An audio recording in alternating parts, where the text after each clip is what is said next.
الحمد لله رب العالمين والصلاة والسلام على سيدنا محمد وآله وصحبه أجمعين. اللهم علمنا ما ينفعنا وانفعنا بما علمتنا وزدنا علما وعملا يا رب العالمين. أما بعد. So on Friday nights we've been going through this book right here, which is Treatise for the Seekers of Guidance. It's a translation of a work in Arabic, Risalatul Mustarshidin. This is written by one of the earliest scholars to write exclusively on spirituality.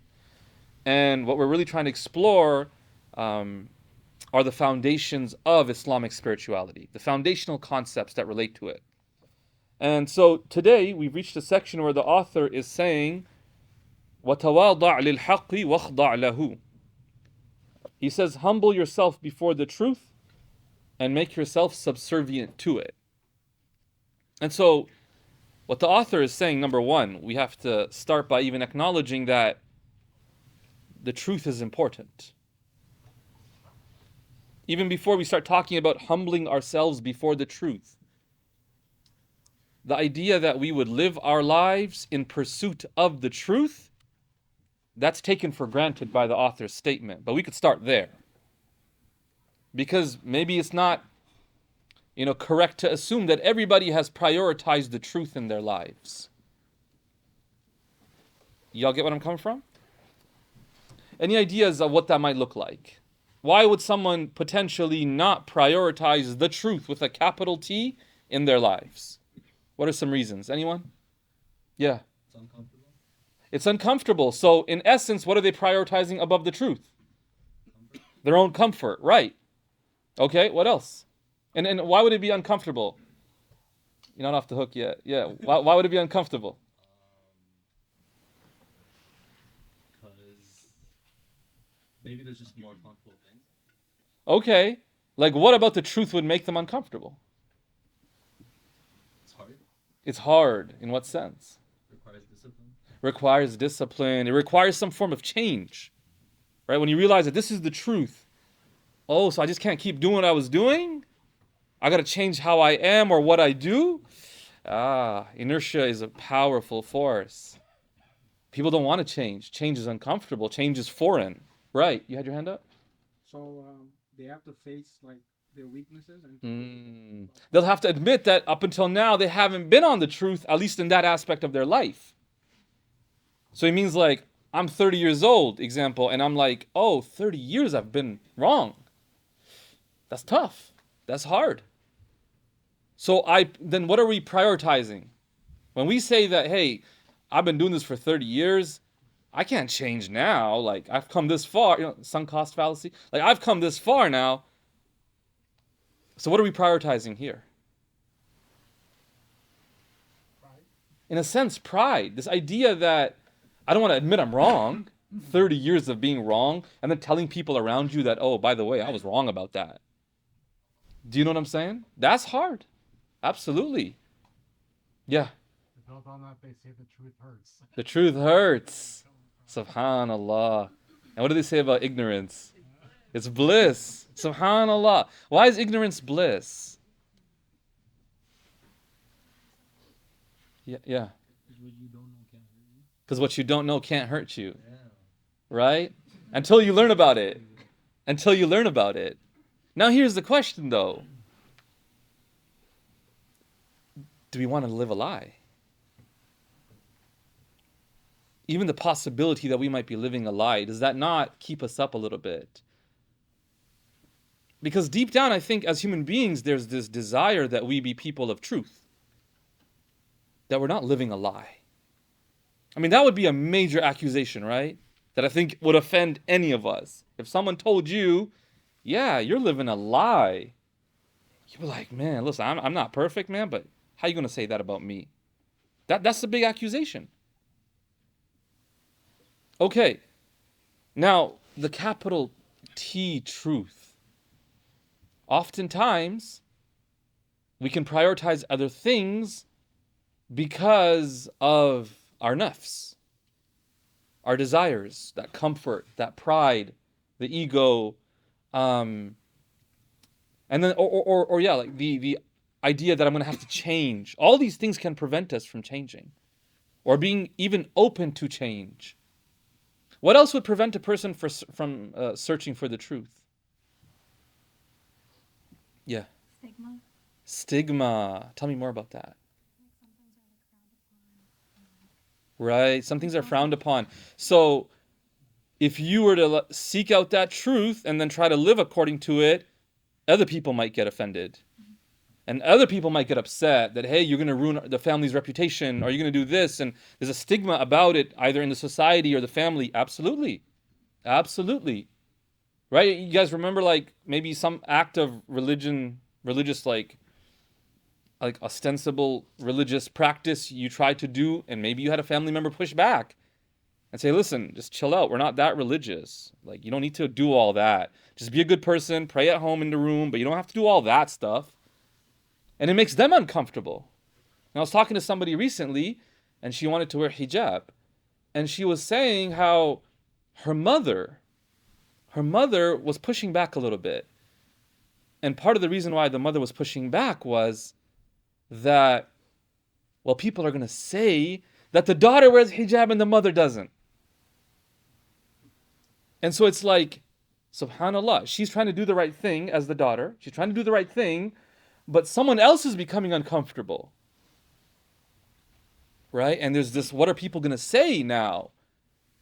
And that makes it hard. That makes it hard for the daughter now to do that. Right? Stigma. What's another reason? I'm looking for one in particular. Yeah.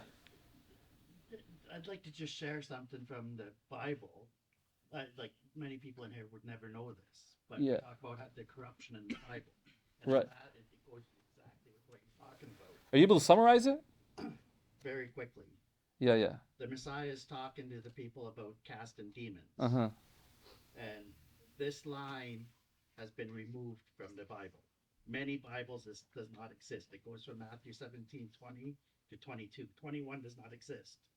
But it says, howbeit this kind goeth not out but by prayer and fasting.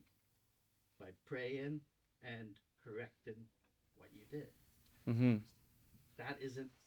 That's some of the corruption we speak about. Right. But it talks about, it kind of fits in with truth, and like this was removed, Mm-hmm. but it's truth. Right. Okay. Yeah. But that requires conviction. That requires everything you're talking about. Right. Admitting that it's been removed and admitting that it's... And that the only way to cast demons is by praying Mm-hmm. and stopping what you're doing. Right. So changing your ways. Right. Yeah, and that's hard. Right. Changing ways is hard. Absolutely. What's another reason why we don't pursue the truth? I'm looking for one in particular. Yeah. I would say like embarrassment. Embarrassment. Yeah. Okay. It can be embarrassing to, again, admit that you're wrong or that you don't know what the truth is. Right? A lot of times we struggle to ask a question because people are going to look at us and be like, you don't know that? Like, my little brother knows that. You don't know that? And we have that kind of fear, right? And that's why we're meant to create spaces where people can comfortably ask. Yeah. Because we're comfortable. We're comfortable, right? That's another one. Yeah. You have to deconstruct old beliefs and adopt a new set of beliefs, and that's not really work. Right. But what would prevent someone from not even doing that to begin with? Yeah. Maybe resources, like they don't have reliable. Okay. Yeah. Resources. I feel like a school teacher who's just like trying to get the answer and no one's giving it. It's not your fault. I must be asking the question wrong. Yeah. Illusion. Illusion. Tell me more. Just being under the illusion that I'm perfect. Yes. Yes. That's what I'm talking about. You don't search for what you think you already have. You don't search for what you think you already have. We would not seek the truth if we believe we already have the truth. Do you understand? And Allah is the truth. One of Allah's names is Al-Haq, the true, the real. And He's the only true reality. Our realities are dependent on Allah's reality who brought us into existence. Without Allah, we would not be here. And so we're only here because Allah brought us here. Our reality is deficient in relation to God's reality. And then as humans who are fallible, there's a constant need to reevaluate what we believe. To not be complacent, believing that I already know it all. There's nothing left for me to know.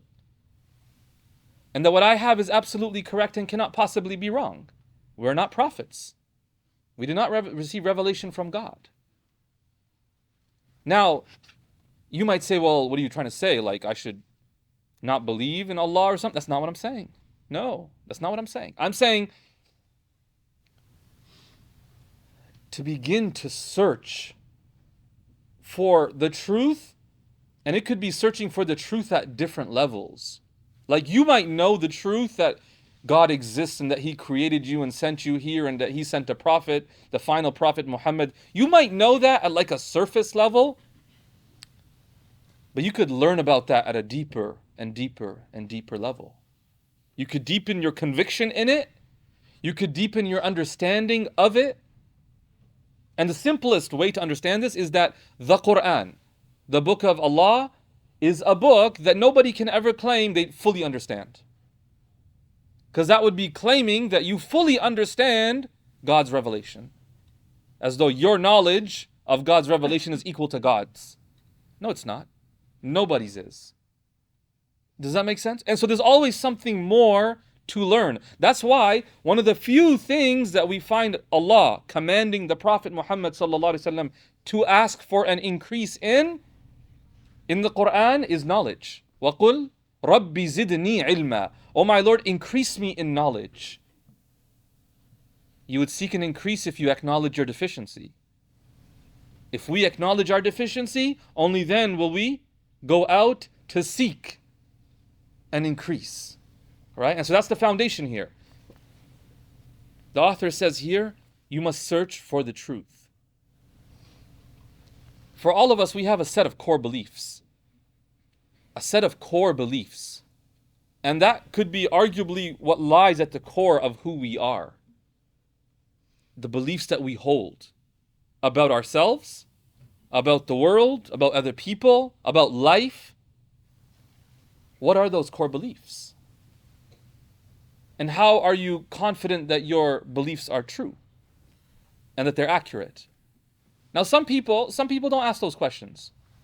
Some people just worship and they do their thing, right? Like many of our parents maybe or grandparents. Have you ever, growing up, asked your parent a question that they said, Astaghfirullah, how dare you ask that question? La hawla, we don't do that.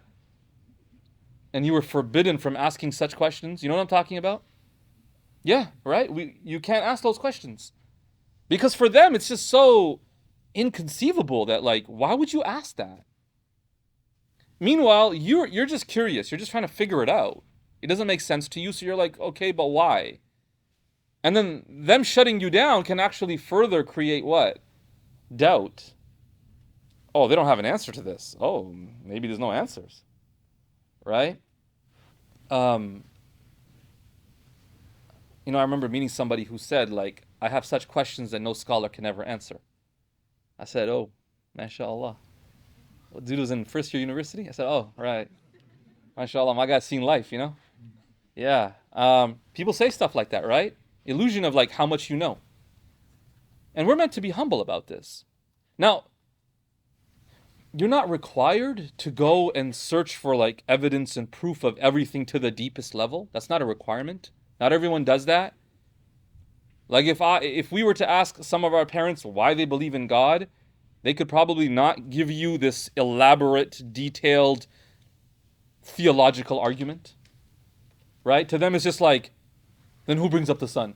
Who brings up the sun? You're like, okay, that's enough for you. Right? To them it's like, the sun is brought up by God. That's it. End of story. And any further nuance is just not welcome. But for some, especially as you study different subjects and you're exposed to different ideas and different beliefs, naturally questions arise.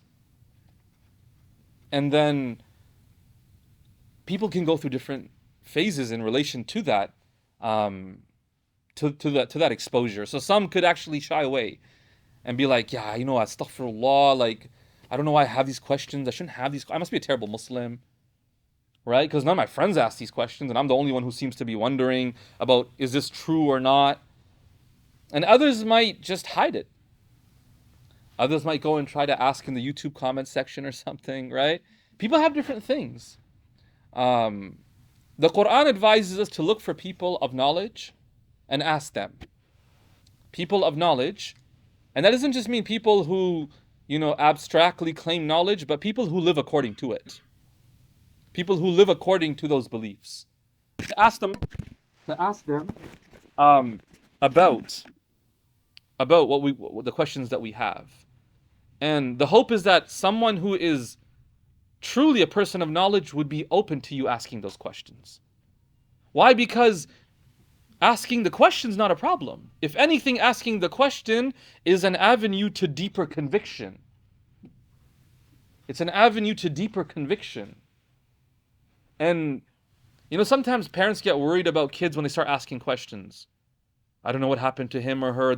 Now they're asking a lot of questions. It's not a bad thing. The door's open now, because now it's called in Arabic talab. A desire to know has been created.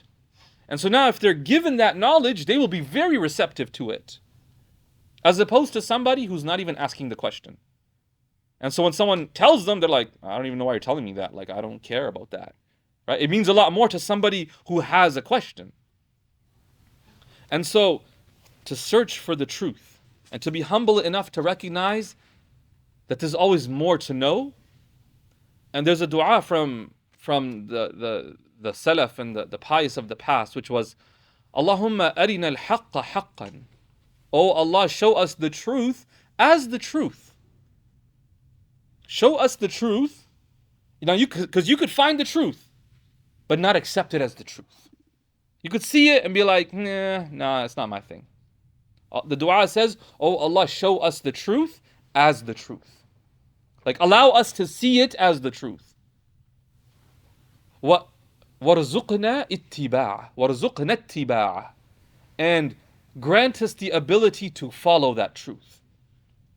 Grant us the ability to follow that truth. Because that's the next step. The first step is to identify what the truth is. Okay, now I know what the truth is. But you still might not follow it. For all the reasons that we talked about. Right? Why would someone know something and not do it?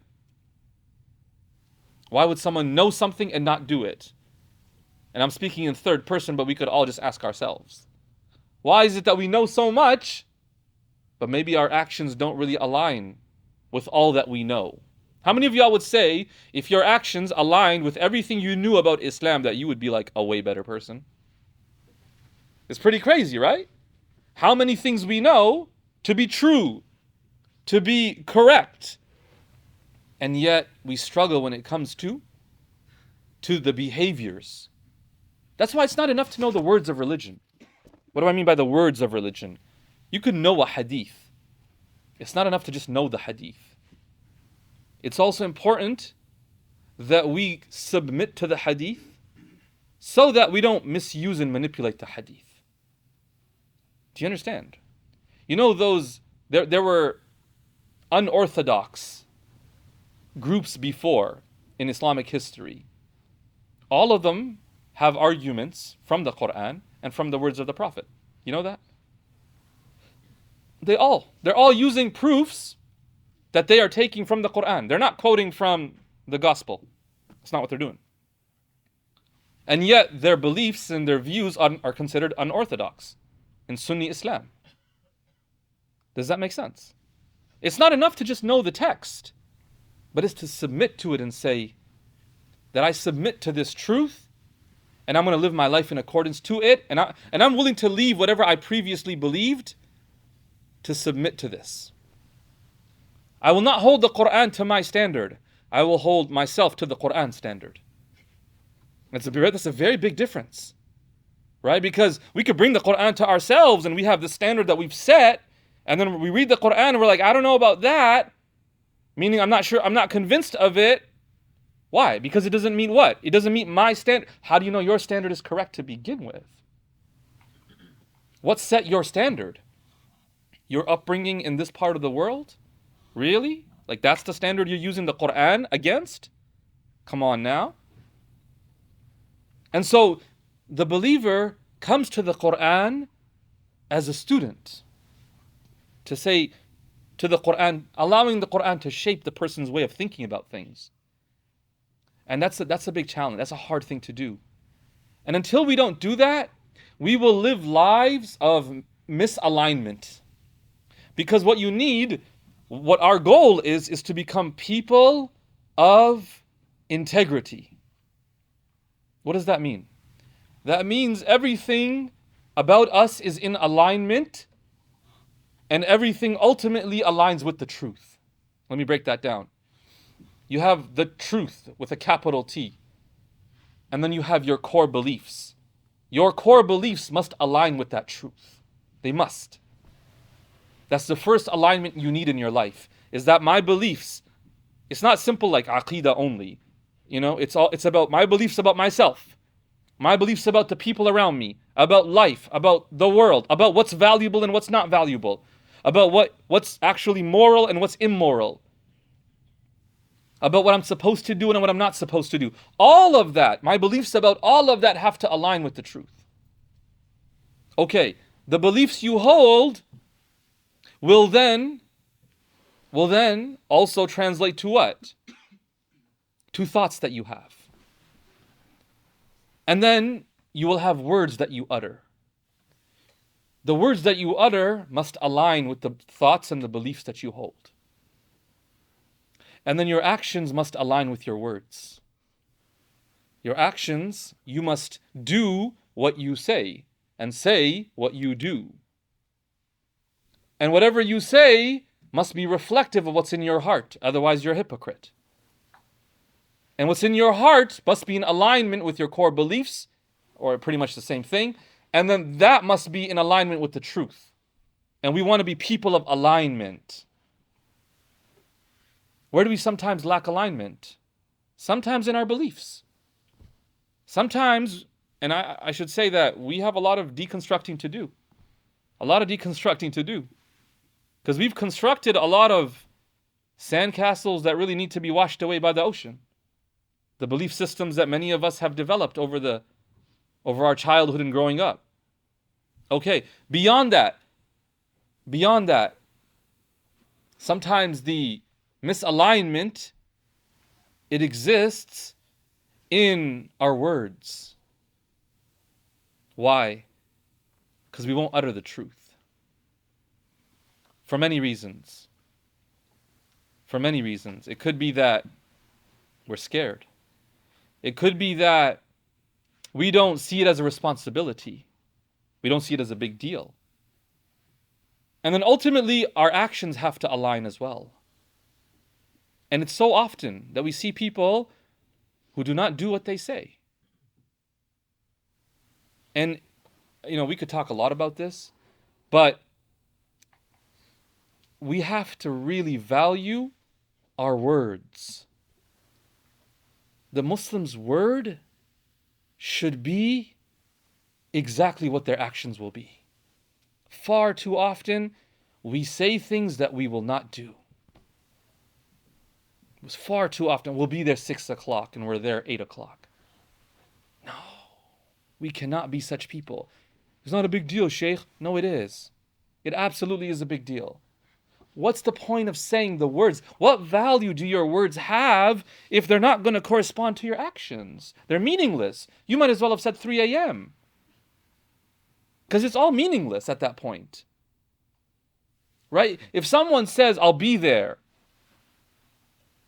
If I say I'll be there, if you say you'll be there, the person that we say it to should not have to think twice. Should not have to be like, yo, make sure you remind them. Make sure you call them half an hour before. Make sure you ask them, are you on your way? Like, How many of y'all know somebody like that? That when they say, I'll be there, you're like, okay, well, we'll see about that. How many of y'all? Show of hands. La hawla. Look how many hands are up, guys. This is terrible. But you understand what I'm saying? And let me tell you what's really terrible is that we don't think it's a big deal sometimes. We actually think it's okay. And if you call someone out for that, hey, like you said you're gonna be here 6. It's 6:15, and they're like, chill, bro. Like, well, it's not that serious. That's even worse.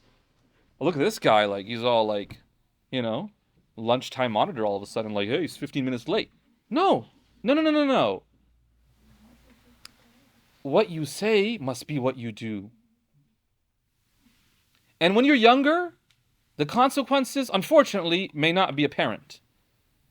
But as you get older and you enter relationships where the relationship is dependent on whether or not you will carry through with what you say, at times like that, for there to be misalignment can have grave consequences on relationships. Shaykh, he tells me he's going to be home 10 p.m. every single night, and it's always 12 p.m., midnight. Never home before midnight, Shaykh. He tells me 10 p.m., and it's midnight. Can you respect somebody who, when they say something, they don't do it? You can respect such a person who consistently will say something and not do it? Like, it's very hard to respect such a person. If you had a leader that never does what they say, would you follow them? Eventually say, listen, I don't even know what to follow. Should I follow what you do? Should I follow what you say? Because there's no alignment there. You know what? I'd rather just follow somebody else who at least has the integrity to say what they do and do what they say. Do you understand?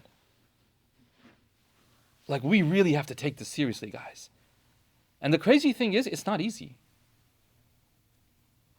It's not easy. How many of y'all think it is easy to stick to your word? Even like smaller things. How many of y'all think like it's easy? Anybody? Show of hands. It's hard. It's hard. Okay, what are some reasons? Let's explore. What are some reasons why why do people not do what they say? Yeah. I can think like culturally, like for weddings, for like Pakistanis, events generally go an hour later or like. Yeah. Maybe it's culturally. Okay, yeah, that's an exception. Unfortunately, we have to make that an exception because I've showed up on time. I showed up on time. I looked around. It was me and a few non-Muslims, and we're looking at each other like, "Where's everybody? Nobody's here." And then you sit there for an hour and a half, and you're like, "This probably wasn't the best idea." But you can't change. It's ajib that as a community, ajib means strange. It's strange that as a community we have this collective agreement that we're all going to be late. And it's like, in my mind, what's the logical thing to do? If it's not 6, it's 7:30. Okay, let's do 7:30. No. We can't do 9. We can't do 7:30. People are gonna show up at 9. Hold up. Where can we stop pushing the thing? Like, I don't know what to do. I really don't. Today was Jumu'ah. In my Jumu'ah khutbah, I talked about this. I said, guys, y'all can't be. We cannot do this. This is not a good thing. It's not something to be proud of. And then people like try to justify it with like, oh, we have a special standard time. No, you don't. You're late. That's what it's called. No DST, no other letters, and you're late. That's what it's called. And again, people might say it's not a big deal. I say, no, it's absolutely is a big deal. Because you see yourself as somebody who thinks it's okay for there to be misalignment. And then, you ever heard the idea that the way you do one thing is the way you do all things? You're going to have lack of alignment here, and there'll be a little lack of alignment over here. And before you know it, nobody can trust you. Nobody can trust you. Nobody can give you a task. Right? Okay, what are some other reasons? Yeah. Commitment issues. Tell me, like, what is that? Why is it hard to commit? I agree with you. I'm just looking for the deeper reason why someone might struggle committing. If they commit, what happens? They might not make it. Now that's the question I really want to ask. Why are they not making it? Yeah. Like agreeing to something and you don't know your limits and not being able to fulfill it because you Overbooked yourself. Yes, some of us do that. We think like we're like superhuman beings. Right? Oh yeah, I'll be out of there in 15 minutes. 5 p.m. traffic? No, you won't. Jumu'ah Salah? Unlikely you'll be out in 15 minutes. No, you have to be realistic about it. You have to be realistic about it. And you should value your word. See, then we rely on excuses. Because we'll be like, yeah, there was traffic. And I get it. At times there are these things that do arise. But it cannot be that consistently in our lives, at every turn, we have some excuse of why we're not there, or why I didn't bring it, or why I didn't do it. So we have to learn to accept our limits. And actually learn, one of the things to learn is to learn how to say no. It's hard though, right? To tell somebody, actually, you know what, I'd love to do it, but knowing my schedule, I can't do it. And the crazy thing is, a lot of people would appreciate that actually. They would appreciate you saying no in advance, so they don't even rely on you at all. Then for you to say yes in the moment to make them happy and they feel good for that moment, then the time of execution comes and that's when they're stressed. So it's learning to say no. And they say, I can't do it. I'm sorry, no, I can't do it. What's another reason why we don't do that? Yeah. I feel as an ummah we've lowered our expectations from one another. Mm.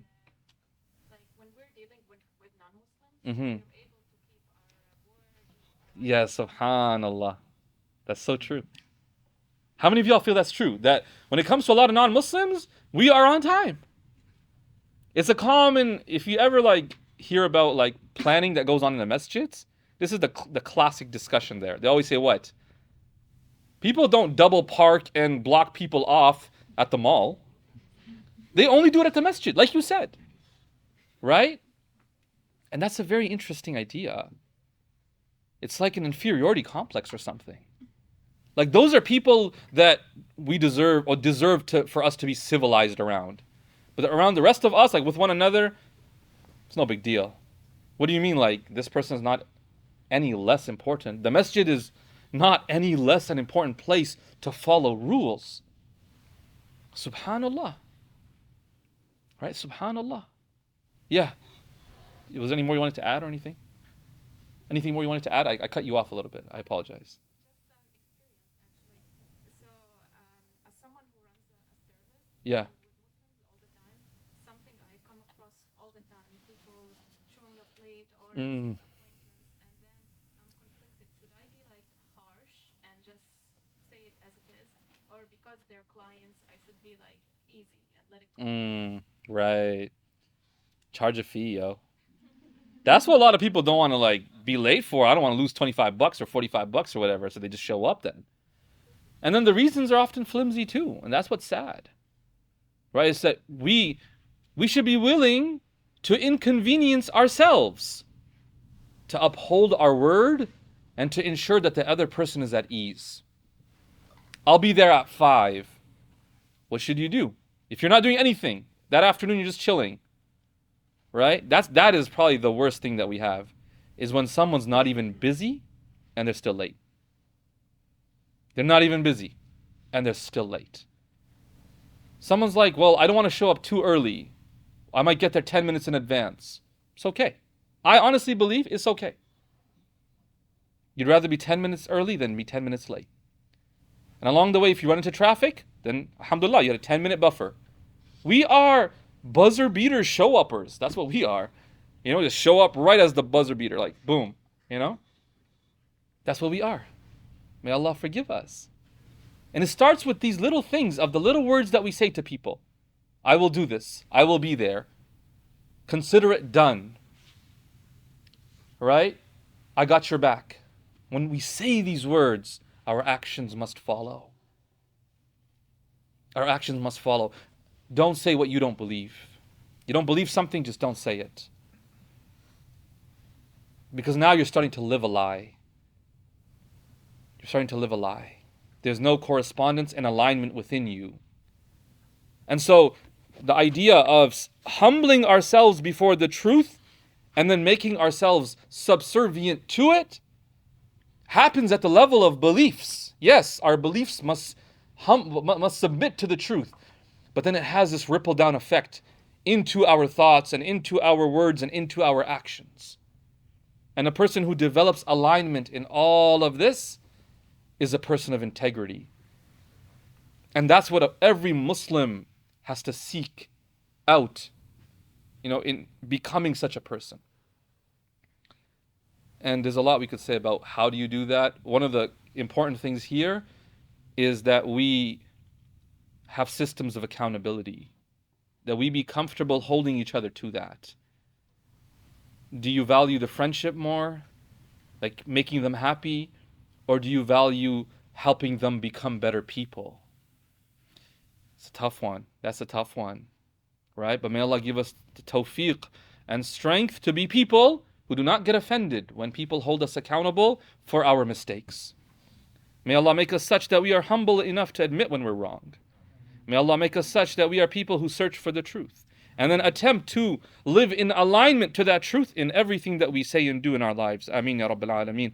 وصلى الله وسلم وبارك على سيدنا محمد وآله وصحبه أجمعين والحمد لله رب العالمين. جزاكم الله خيرا to everybody for coming out.